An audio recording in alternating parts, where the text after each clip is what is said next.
Ameublement Tanguay en première ligne.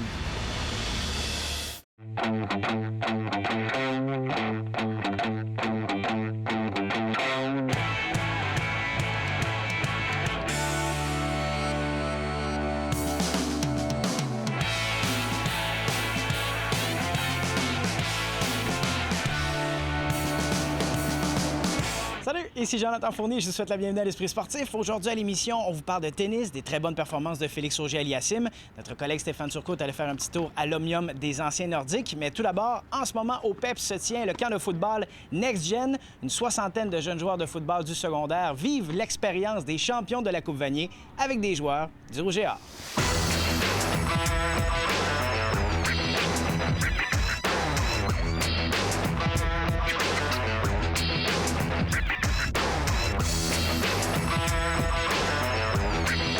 Samuel, qu'est-ce que le camp de football Next Gen? C'est nouveau? C'est la première édition? Oui, c'est ça. C'est la première édition de semaine ici à l'Université Laval.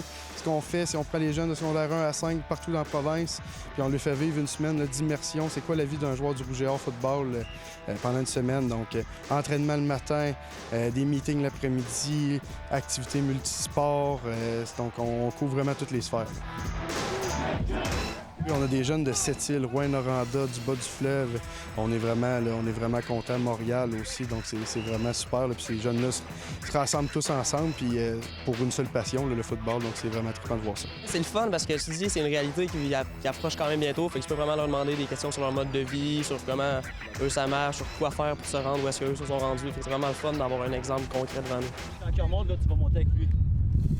Ils trouvent ça intriguant, surtout des joueurs du Rouge et Or qui ils viennent voir nos matchs, puis les autres ils se font coacher par nous, fait que c'est le fun pour eux. Fait qu'ils posent beaucoup de questions, pas seulement sur le football, mais aussi sur qu'est-ce que nous on fait à Laval. Le matin, on fait une pratique de 3 heures, vraiment sur l'horaire de notre camp d'entraînement. Donc, pratique le matin, plus de théorie, de technique. Ensuite de ça, la deuxième partie de la pratique, c'est vraiment de l'opposition. Toujours sans contact, on va être sécuritaire. Notre but, c'est pas que les jeunes arrivent blessés à leur saison. Ensuite de ça, en après-midi, là, c'est là qu'on touche à d'autres sphères. Nous, on veut, quand on dit Next Gen, on veut préparer la prochaine génération. Donc, ça se passe pas juste sur le terrain. Ça se passe dans les classes, ça se passe en nutrition, en salle d'entraînement. Donc, ils ont une conférence avec une nutritionniste, une aide pédagogique collégiale. Aussi, on a des entraîneurs, là, des kinésiologues qui vont venir faire des conférences sur l'entraînement physique. Donc, c'est vraiment ça. Nous, on est fiers justement de toucher à ces sphères-là. C'est des choses qui sont peut-être mis de côté dans certains autres camps. Donc, on est vraiment content de faire toucher ça aux jeunes. Pars au sprint, tu traverses, tu joues au tracé Woodside. OK? Super bien entouré, une belle équipe de coachs, tous des joueurs de l'édition actuelle du Rouge et Or. Donc, c'est des coachs de qualité. Moi, on est la meilleure équipe au Canada, puis les entraîneurs, c'est de qualité. Donc, puis aussi, je suis épaulé par Félix le Chasseur cette semaine, justement, vu que mon collègue Jean-Simon Roy ne pouvait pas être là, un ancien du programme. Félix a gagné 2 Coupes Vanier. Puis avec les jeunes, il y a un talent particulier, donc je suis vraiment choyé d'être entouré comme ça. On ne veut pas non plus rentrer dans une surspécialisation pour faire du football qu'à l'année. Je pense que c'est bien que les jeunes aillent faire des camps de golf, des camps de basket, des camps de toutes sortes de choses. C'est 4 jours, donc c'est pas énorme dans l'été. Très peu de contacts, sinon pas du tout. Donc, les impacts sur le corps sont minimes. On peut vraiment travailler les techniques. Donc, je pense qu'il n'y a que des points positifs de faire des camps comme ça, du moment que ça reste à petite dose puis que ça reste sécuritaire pour les jeunes. Dans mon jeune temps, j'ai fait Team Québec, puis tu croises les gars dans tes camps d'entraînement, tu connais tout ça. Puis ensuite, tu vas jouer au niveau scolaire, le collégial, l'universitaire. Puis c'est tous les mêmes joueurs que tu recroises. Il y a quelques semaines, je suis allé faire le défi S-Ouest en Ontario. Puis c'est les mêmes joueurs qui sont là avec nous. T'sais. Donc, c'est des relations que tu crées jeunes, qui te suivent toute ta vie, parce que le football, c'est un petit monde. Là. Un camp de football pour les élèves de secondaire 1 à 5, donc les Benjamins, les cadets et les juvéniles. Certains sont sur le point de faire le saut au collégial. Pour les joueurs et pour les joueuses. Il n'y a pas vraiment de différence. On se fait traiter comme les gars, puis je pense que c'est le meilleur pour nous autres. Moi, j'aime mieux me faire traiter comme si j'étais comme un restant de la gang. Ils nous laissent pas de chance. Ils veulent jouer à leur niveau, puis on joue à leur niveau, puis on leur montre qu'on est bonne.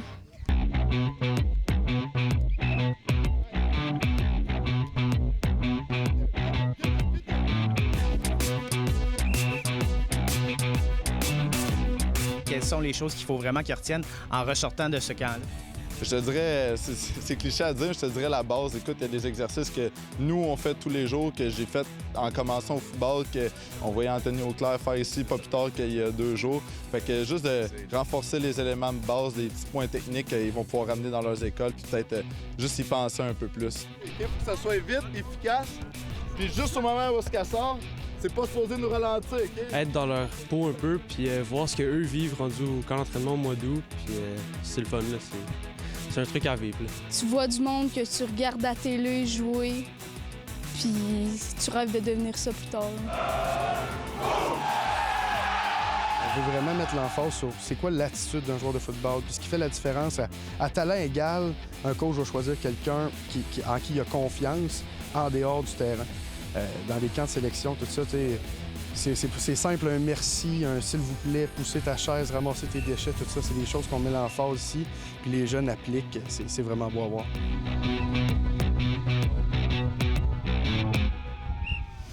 Après la pause à l'Esprit sportif, tennis avec Félix Auger-Aliassime.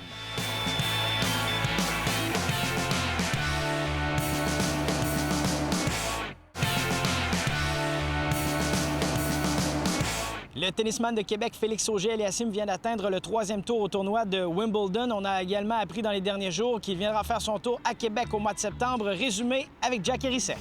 Massive future in tennis.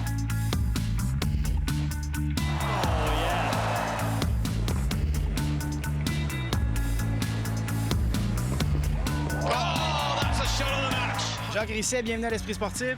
Bien, c'est moi qui vous remercie de m'inviter. On a réussi à attirer de la belle visite à Québec à l'automne au Club Avantage. Félix Auger-Aliassime vient faire son tour à Québec. Habituellement, il ne fait que rencontrer les médias, mais là, ça sera autre chose. Oui, définitivement. Puis il vient pas souvent à Québec. On risque de le voir de moins en moins. Alors, et il était content de pouvoir faire ce qu'on appelle le Pro-Am, un Pro-Am VIP bénéfice, là, parce qu'on veut ramasser des sous. Sam, là, pour son académie, a besoin de ramasser des sous pour envoyer les jeunes jouer à l'extérieur sur l'international, comme Félix l'a fait. Alors oui, Félix va se prêter au jeu là, le samedi 14 septembre. C'est un après-midi. Ce qu'on appelle le Pro-Am, c'est qu'il va y avoir des gens qui vont acheter un droit de jouer. C'est ce qu'on appelle l'amateur. Puis le pro, bien, ça va être des pros du club de l'Académie. Ça va être aussi des personnalités. Comme on a dit, Alexandre Barrette puis Michel Laplante ont déjà dit « Oui, moi j'embarque comme un pro parce que ce sont 2 bons joueurs. » Alors, ils vont jouer l'équivalent de 2 matchs de 30 à 40 minutes. Félix va se promener parmi tout ça aussi. C'est une bonne décision de sa part pour aider l'Académie de son papa, bien entendu. Et il est en action en ce moment même à Wimbledon. Ne joue pas ce soir, mais jouera demain. Il est déjà passé au 3e tour. Comment va son tournoi jusqu'à maintenant? Comment tu le vois aller? Bien, je parlais à des jeunes que j'entraîne ce matin, là, puis je leur donnais comme exemple, justement, que Félix n'a pas joué les 2 matchs de sa vie. Il l'a dit d'ailleurs qu'il a joué, il a gagné un peu avec son minimum. Quand on commence à gagner avec notre minimum, c'est bon signe.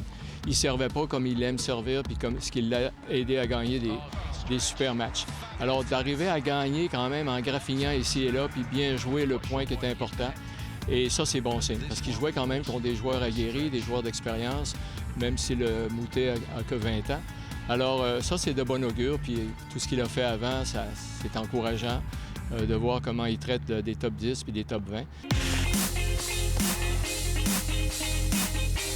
On n'a jamais vu de 6-2, 6-1 pour l'autre. Quand il a commencé à jouer contre des 20 meilleurs, ça aurait pu arriver 6-1, 6-0, puis Félix s'en vient.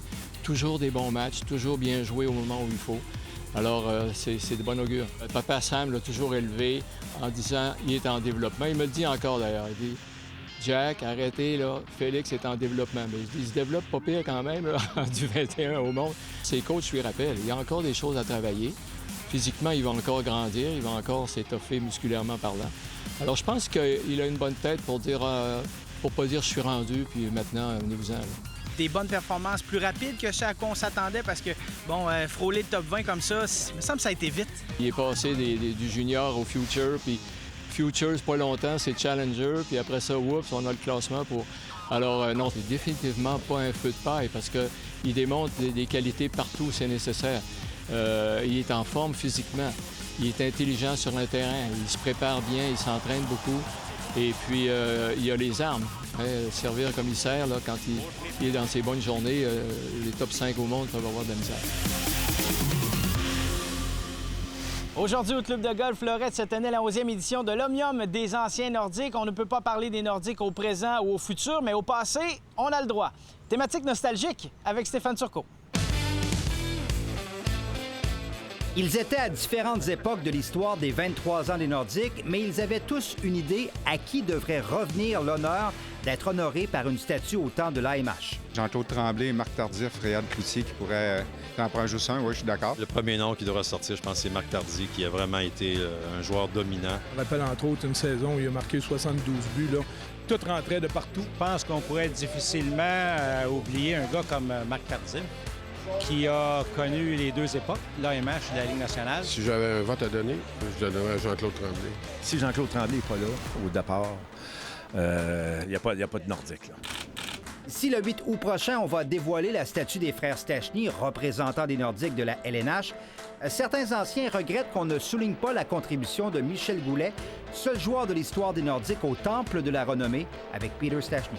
Sans enlever à rien à Peter, sans enlever à rien, parce que Peter, c'était un grand joueur, mais de là à pas avoir un Michel Goulet, de pas avoir un Alain Côté, ça fait bizarre. On n'a pas un Québécois qui soit présenté, qui représente l'histoire des Nordiques, c'est certain que c'est surprenant.